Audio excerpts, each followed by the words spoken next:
album, Super Bowl, announced tonight. What has this year been like for you? It's been amazing. I love you on the news. See? That's what I said. I love you on the news. I appreciate that. You look snazzy. Snazzy, I appreciate you. Yes, Be my dates.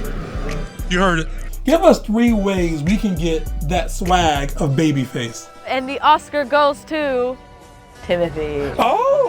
Year 66 of the Grammys had everything and more. They call it culture's biggest night, and it was just that. Will Smith performing a new song live on stage for the first time in nearly 3 decades. I don't think the character I was playing should have a song. Next time, we gotta get my man singing in the movie. Come on, bro, give me something. I'm not singing. I don't even know how to sing. Yeah. That's like, I'll beatbox. You do your run to the board, I'm gonna do mine. Judge me on my run, all right? Here we go. Hey, Yo, come on, man. That's hilarious. When we getting some music from you?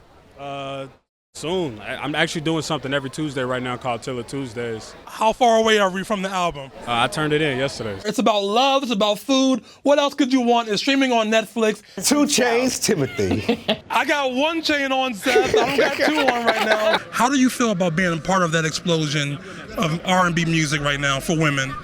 I'm happy to be in the conversation. Tonight, you're throwing out the first pitch. Are you nervous? There's some jitters you got going on? I'm hella nervous. You see how long my nails are? What can we expect? How you been preparing for this? I've been practicing in my living room. Just, the grip. Make sure I throw it without breaking the nail. What do you want this generation to take away from your work you did all those years ago?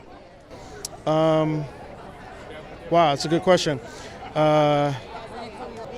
To never take no for an answer. I gotta wonder, how lit are y'all actually getting doing the tapings of these shows? Because y'all look like y'all having fun for real.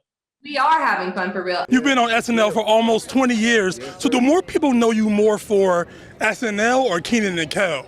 It depends on the person, like most of the people that resemble myself. What'd you say? Know me from Kenan and Kel. People with a little melanin on them. Yeah. But talk to me about what does it mean to have this generation recognize you still? I think that's probably the coolest thing about it is that, as you say, this generation is that I've been able to make it, through all these years and still have people that are still interested in the music that I do and still want to work with me. And I think for any musician, that's kind of like the peak. That's the thing that you reach for, is always to kind of be respected in that way, and to always be able to be part of the conversation, and at least be able to add something to the conversation, and not necessarily totally forgotten.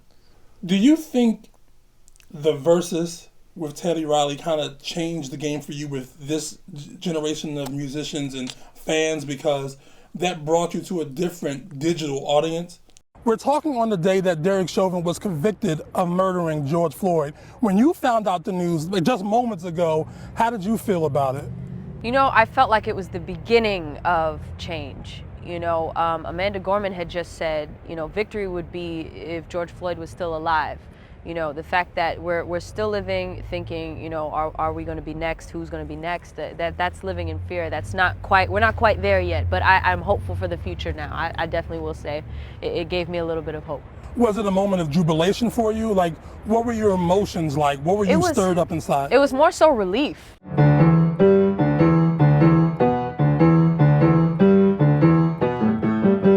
If you recognize this melody, you probably saw the movie Babylon, and Justin Hurwitz is the man who wrote all of its music. After winning a Golden Globe, he could take home an Oscar for Best Original Score. He came here to Hollywood Piano in Pasadena to shop before he even started working on the film 3 years ago. This one's got a lot of character. He used multiple pianos from this showroom for distinct sounds in each of the songs featured in Babylon.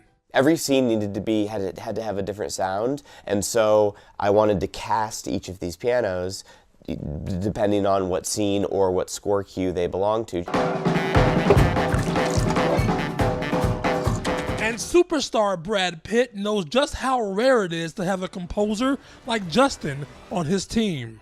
They had already worked out the music, so by the time we got to filming, we could use the actual music in the scene, which never happens.